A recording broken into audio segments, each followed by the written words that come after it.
Welcome back to my YouTube channel.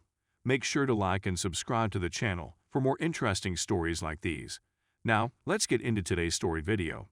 AITA for taking my oldest child to my sister's child-free wedding. I'm still in disbelief that this whole incident occurred, but I'd want to hear some other people's viewpoints, so here I am. I am the mother of 4 children, 11, 14, 16, and 19. My sister's wedding invitation arrived in the mail a few weeks ago, and we were all excited to go. That's my family, my spouse, and all 4 of my children. Her wedding was in a distant nation, but it was scheduled at a convenient time for us all to attend. We had booked everything and were ready to leave when the time came. We arrived at the venue with a little extra time before the wedding. It was literally just a few days before the wedding that I was told that it would be a child-free affair. Look, I have absolutely no objections to childless marriages. However, I was a little dissatisfied. To put it another way, if I had known it was going to be a child-free event, I could have made plans so that we wouldn't have had to go together. We'd all been invited, so I was a little miffed that the plans had to be changed. However, I recognize that weddings may be hectic, and that things will sometimes need to be adjusted as a result. I spent a significant amount of time attempting to locate a place for my 3 youngest children to stay during the wedding, but I was successful in my endeavor. Okay, it was the day of the wedding, and no more alterations had been made, so everything was perfect. We were on our way when I received a text message saying that my sister was looking forward to seeing you two. I was a little perplexed since, of course, there were 3 of us who were going. I just concluded that it was most likely a clerical mistake and did not worry about it. When we arrived, my sister seemed to be rather taken aback by the presence of my oldest. That too was an unflattering surprise, as in surprised in a condescending way.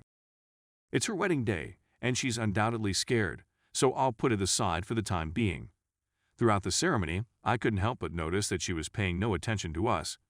If none of this had ever occurred, I wouldn't have given a sense. Once again, it was her wedding, and she didn't have to give everyone the same amount of time and attention. Everything else, on the other hand, simply seemed strange. After the wedding, she wrote me a note saying that she enjoyed my presence, but that she would have liked it if I had adhered to the child-free aspect of the ceremony. I responded by stating how delighted I was for her, and how much I cherished every minute of the wedding, and I believed I had respected it. But if there had been a misinterpretation, I apologized profusely. She informed me that there had been no misunderstanding and that I had mistreated her, for which I should apologize to her. I essentially reaffirmed what I had previously said, and I made no apologies for doing so. AITA, edit, for those who are curious about the invitation and RSVP. Bride and groom's names would like to invite all 6 of our names, stated the invitation, and we were all requested to RSVP through email, which I dutifully did. I had also met my sister in the weeks leading up to the wedding, and it was evident she was aware that we were all going to attend. It is about my 19-year-old son, and I use the term kid to mean son or daughter rather than under the age of 18. Please accept my apologies for the misunderstanding. Story 2. AITA for telling another gym member to wear a bra. Wearing bras is something I, a 25-year-old woman, loathe. They're stifling, restrictive, and expensive, to say the least. Because I work from home, I've gone about a year and a half without wearing a bra and have become used to not needing to wear a bra at all. To be really honest, I don't have any boobs. I recently returned to the gym and started working out without a bra. To be clear, no one has ever informed me that not wearing a bra is something I should avoid.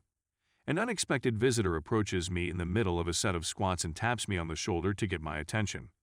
He then tells me that my nipples are protruding through the blouse I'm wearing, which I find to be completely ridiculous. I'm annoyed because I'm not sure why this guy is looking at my nipples in the first place and then stopping me in the midst of a performance to inform me of his presence. I am upset and try to resume my set, but this guy literally grabs the bar away from me as I stand and re-racks it. It was him who informed me that I was having problems with the last exercise, and that he had come over to ensure that I could complete it before anybody saw my nipples. Angry at this point, I informed him that I didn't need his aid in finishing my set, and that he shouldn't have been looking at my chest in the first place. It was his intention to spot me, but after looking at my breasts, he thought it would be inappropriate to do so. I assured him that the safety bar had been put in place, and that he would not be necessary even if I failed the test. His main point was to reinforce the notion that members of a gym community watch out for one another, and that in the future I should certainly wear a bra in order to prevent making other members uncomfortable, as well as to help me stay better balanced during my squat workouts. I'm pretty much the only female in the weightlifting section of the gym right now, and the males who were squats and failing sets aren't bothered by any of this foolishness either. Even though I've seen folks lose many sets consecutively without anybody ever stepping in to assist them, a little moment of silence causes everyone to believe I'm in trouble. So I'm annoyed and a bit nervous about the fact that this individual, who I've never met before, believes he's assisting me and then has the audacity to tell me how to dress. As a result, I told him, "You have far bigger boobs and nipples than I have. Consider wearing a bra so that no one feels uncomfortable and you don't fail your squat workout." He instantly went on the defensive, stating he was only attempting to help me and referring to me as a B*TCH. Maybe my judgment is clouded by the fact that I'm still annoyed, even though I'm not sure whether I responded excessively. AITA. Edit to add, I'm not sure whether people believe I'm strolling about with my nipples on display. I genuinely despise tight clothing. My t-shirt size is X small, but I wear large to the gym and pretty much everywhere else these days, and you can't differentiate my stomach from my chest. Because I was wearing a lifting belt, my nipples may have shown a bit more when squatting. Update. Although a number of people speculated that it was merely a validation post, to be honest, when you go off on someone publicly and get a lot of attention, you tend to feel like in a hole, even if your actions were completely warranted, so yeah. It was not because of this experience that I eventually returned to wearing bras, but rather because I had been battling depression, which made it difficult for me to get dressed in general, not just at the gym.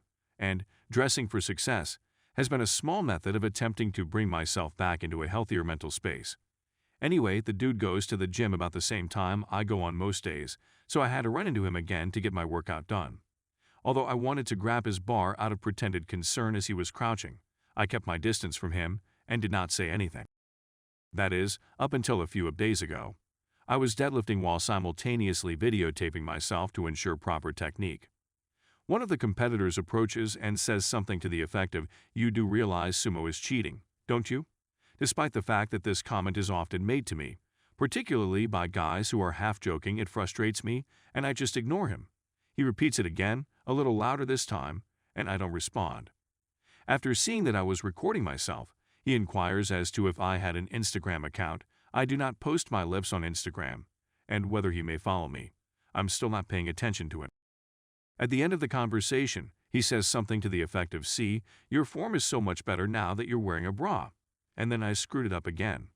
It was at that point that I shouted at him, calling him a filthy, pestering piece of, I honestly don't remember what I said, but it was, admittedly, pretty obscene and attracted a lot of attention.